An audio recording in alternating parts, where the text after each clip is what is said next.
Okay, sorry for the interruption there. I'd like to make it sound like it was for a good reason or I was running out of time or any legitimate reason, but the reality is I kind of lost my train of thought and I had to stop the video and I have no idea how to edit. I'm filming everything on an iPhone. I don't have any intention to do any editing at this point because I'm just doing this for a hobby outlet. And basically, I messed up. And so now we have part two. It would have been better if it was all one take, but we probably would have run out of time anyway, and it probably would have had to be two takes anyway. So I'll take up as little as possible time explaining this and get back to talking about the Omega Planet Ocean. My first truly excellent luxury watch. Kind of a problem with that term luxury watch. I think it's just silly. It's marketing, etc., etc. I mean, I get it. Watches are luxury items. We don't need to have one these days. If you want a watch that is functional and does everything you needed to do, you simply buy a $20 Casio, and if it breaks, you get another $20 Casio, and that's pretty cool in its own regard. But that's not what these are. These are high-end watches, high-end Swiss watches. They are mechanical. You can get them in quartz, but if you're buying a high-end Swiss watch, you damn well better get a mechanical, because that's what you're truly paying for is the movement, the complex movement that's taken so long to craft and takes. If you just throw a quartz movement in here, it's essentially the same thing as your $20 Casio, except it has a very nice case with nice polishing and it looks very pretty. But that's not really the point. I love mechanics. I love everything mechanical, industrial. I went to school for automotive repair and service. I've always had an interest in the mechanical things. Watches are one of those things that I have an interest in. I love the mechanisms on the inside. I'd like to eventually, over time, learn how to repair them and service them. Though it's hard to do these days, it's sort of a lost art. I'm not sure where I would even begin. Well, the answer to that is fairly straightforward. I would purchase tools and I would start taking watches apart. And hopefully I'll get around to that.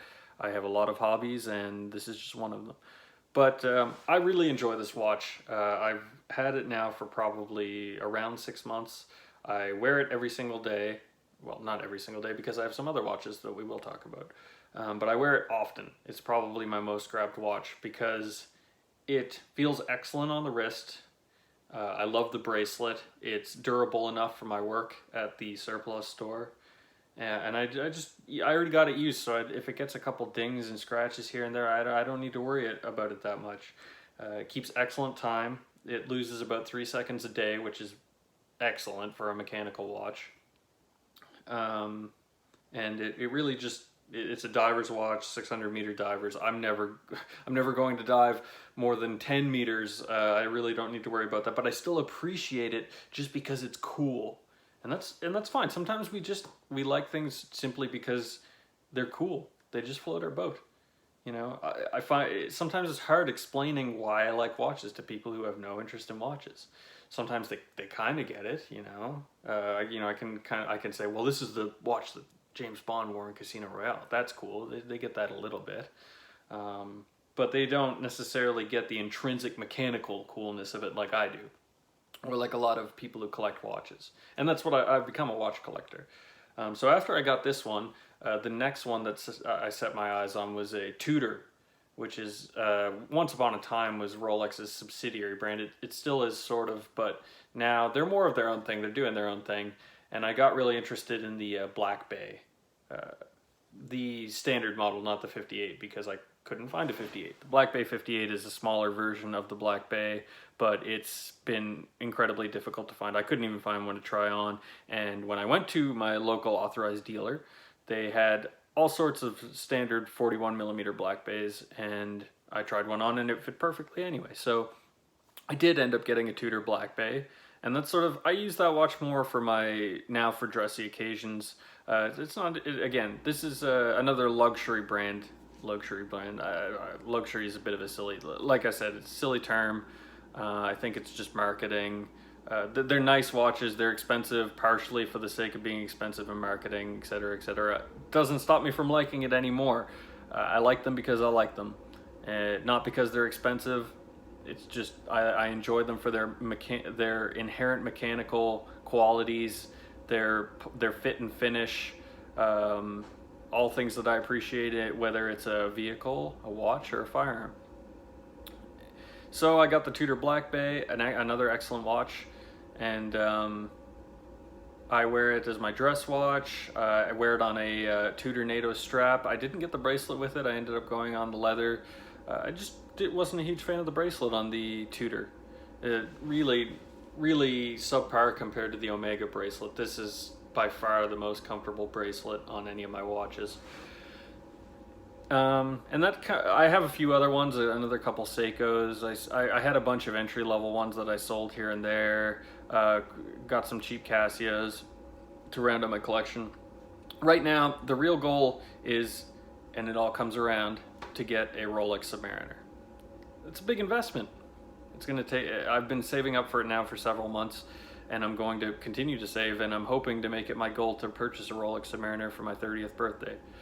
I'm on my way to turning 29 now, so a little over a year before that goal will have been reached, and I think I'll be able to do it at the time. And some people might say, why on earth would you spend so much money on a watch?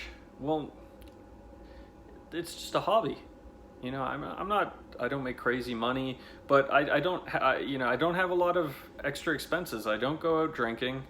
I don't spend money on a lot of excess things. I save my money, and right now my goal is to save up for a Rolex Submariner, and I think that's fine. If you have a goal like that, why not? You know, it's not to say, oh, well, I have all this money. I'm not really trying to present myself as someone I'm not.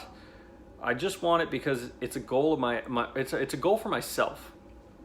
More than anything else, it's a grail to have the composure and to put the effort into saving the money and not being just spending it on willy-nilly and wasting my money. I really wanted to focus on this goal, and then when I reach that goal, I'll be very proud to be there, and every day I'll be able to wear that watch and have the memory of I achieved this goal.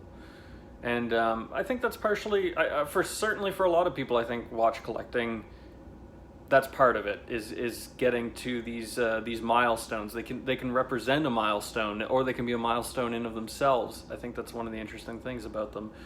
And whether you're saving up, or you bought and sold, or you flipped watches, or all these things you had to do so that sacrifices you had to make so that you could afford it. Never get into debt for watches. Never get into debt for anything. Let's just get that out of the way right now. I would never, take out a $10,000 loan to get my Rolex Submariner. The point is that I have the patience to save up for that item, and it makes it all that much sweeter when I get it. So maybe we'll give an update one day when I get my Rolex Submariner. Maybe I'll do an unboxing. I'm not saying it's going to be a brand new Rolex Submariner either. Could very well be a used one. I have no idea at this point. It's still a ways off. I have my name in at the authorized dealer for a new one, but the chances of it actually coming to fruition, kind of slim if you know anything about Rolex, but here's hoping. And that's sort of where I'm at right now. I'm really enjoying watch collecting as a hobby. I think after I get my Rolex Submariner, I'm not going to stop collecting watches. I'll keep getting mid to low grade, like low tier watches, just to round out my collection and have some fun with it. Right now I'm really focusing on that big goal, but once that big goal's gone, well, where else do I go from there? I don't have a lot of interest in Pt.2 or the really high-end ones. They're just frankly outside of my price range. The Rolex is essentially outside of my price range, but it's what I kind of like about that is it's still doable. It's hard.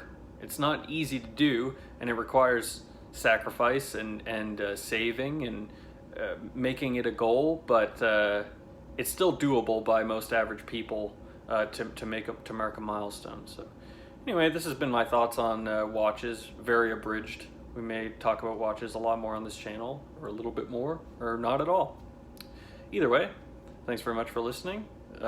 Subscribe if you like this kind of content, and have a pleasant evening or day, whichever it may be.